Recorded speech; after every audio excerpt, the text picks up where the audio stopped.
అధిక లాభాల ఆశ చూపిస్తూ సైబర్ నేరగాళ్లు కొత్త తరహా ట్రేడింగ్ మోసాలకు పాల్పడుతున్నారు.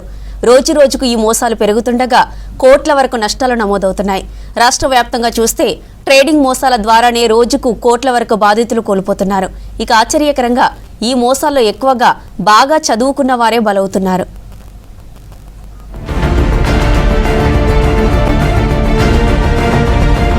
సాధారణంగా స్టాక్ మార్కెట్ ట్రేడింగ్ లో ఒకే డీమార్ట్ ఖాతాతో లావాదేవీలు జరగాలి. అయితే సైబర్ నేరగాళ్లు నకిలీ యాప్లు, వెబ్సైట్లు సృష్టించి వాట్సాప్ గ్రూపులతో బాధితులను తమ వలలోకి దించుతున్నారు.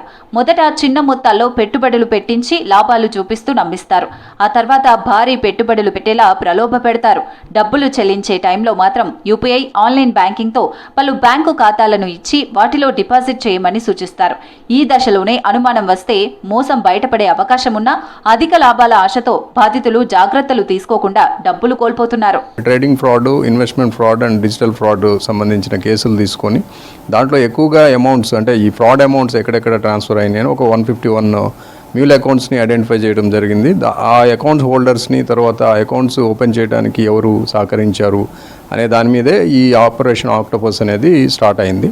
సో అప్పుడు స్టార్ట్ అయినది ఇప్పుడు కంటిన్యూషన్గా అప్పుడు ఆక్టోపస్ 1.0 అవుట్కమ్ని తర్వాత అప్పుడు మాకున్న అబ్జర్వేషన్స్ తర్వాత అనాలిసిస్ చేసుకున్న తర్వాత ఆక్టోపస్ 2.0ని స్టార్ట్ చేసాము. అది ఈ నెల స్టార్ట్ చేసాము. 1 వీక్లో వీ కండక్టెడ్ దట్ ఆపరేషన్. అది 9 స్టేట్స్లో 16 టీమ్స్ వెళ్ళినాయి ఈసారి. సో దీంట్లో ఇప్పుడు మనం కండక్ట్ చేసిన దాంట్లో 52 మెంబర్స్ని అప్రెంట్ చేయడం జరిగింది.